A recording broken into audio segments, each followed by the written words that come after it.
মানচিত্রের মাধ্যমে আজ আমরা ঘুরে দেখব বাংলাদেশের সবচেয়ে বড় জেলা এবং পার্বত্য অঞ্চলের অন্যতম প্রধান পর্যটন গন্তব্য রাঙামাটিকে। ভৌগোলিক অবস্থানের দিক থেকে জেলার উত্তরে ভারতের ত্রিপুরা ও মিজোরাম রাজ্য, পূর্বে ভারতের মিজোরাম এবং মিয়ানমারের সীমান্তবর্তী পার্বত্য অঞ্চল, দক্ষিণে বান্দরবান ও পশ্চিমে খাগড়াছড়ি এবং চট্টগ্রাম জেলা।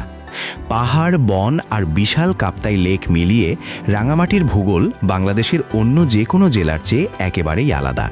রাঙামাটির মোট উপজেলা 10টি: রাঙামাটি সদর, কাপ্তাই, কাউখালী, নানিয়ারচর, বাঘাইছড়ি, বরকল, জুরাছড়ি, বিলাইছড়ি, লংগদু ও রাজস্থলী। মানচিত্রে খেয়াল করলে দেখা যাবে জেলার দক্ষিণ পশ্চিম অংশে রয়েছে কাপ্তাই উপজেলা। এর কাছেই রাঙামাটি সদর, যা জেলার প্রশাসনিক ও পর্যটন কেন্দ্র। কাপ্তাই লেক ঘিরেই জেলার বড় একটি অংশ বিস্তৃত। সদরের উত্তর পশ্চিমে রয়েছে নানিয়ারচর, আর আরও উত্তরের দিকে লংগদু উপজেলা। জেলার উত্তর পূর্বের বিশাল পাহাড়ি অঞ্চল জুড়ে রয়েছে বাঘাইছড়ি। এর দক্ষিণ ও দক্ষিণ পূর্ব দিকে রয়েছে বরকল, জুরাছড়ি ও বিলাইছড়ি। আর জেলার দক্ষিণাংশে কাপ্তাইয়ের পাশ দিয়ে রয়েছে কাউখালী ও রাজস্থলী। মানচিত্রে এসব উপজেলার অবস্থান দেখলে সহজেই বোঝা যায় রাঙামাটির বড় একটি অংশে যোগাযোগের অন্যতম গুরুত্বপূর্ণ মাধ্যম সড়কের পাশাপাশি নৌপথও। রাজধানী ঢাকা থেকে সড়কপথে রাঙামাটি সদর পর্যন্ত দূরত্ব প্রায় 320 কিলোমিটার। তবে জেলার আয়তন অনেক বড় হওয়ায় বাঘাইছড়ি, বরকল, জুরাছড়ি কিংবা বিলাইছড়ি মতো দূরবর্তী উপজেলায় যেতে আরও দীর্ঘপথ পাড়ি দিতে হয়। কোনো কোনো গন্তব্যে সড়ক পথের সঙ্গে কাপ্তাই লেকের নৌপথও ব্যবহার করতে হয়।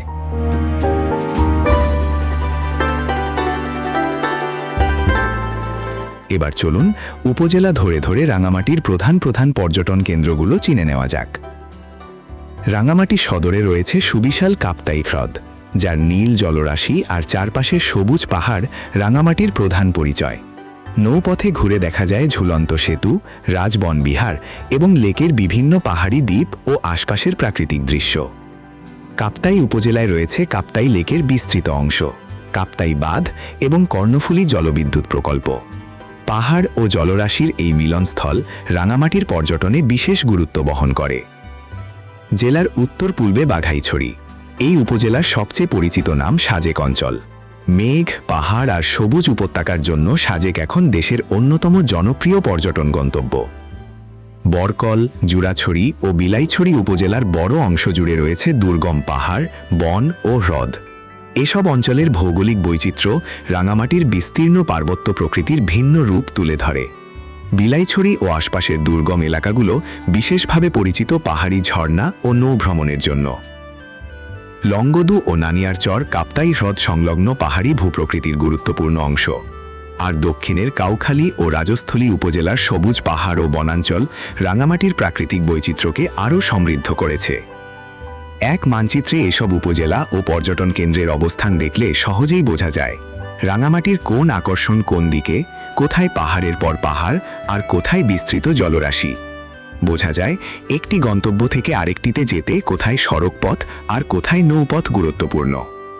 তাই রাঙামাটি ভ্রমণের আগে শুধু গন্তব্যের নাম জানলেই হবে না, মানচিত্রে চিনে নিন কোন পর্যটন কেন্দ্র কোথায়। তারপর গুছিয়ে নিন আপনার পাহাড় আর হ্রদের দেশে ভ্রমণের পরিকল্পনা।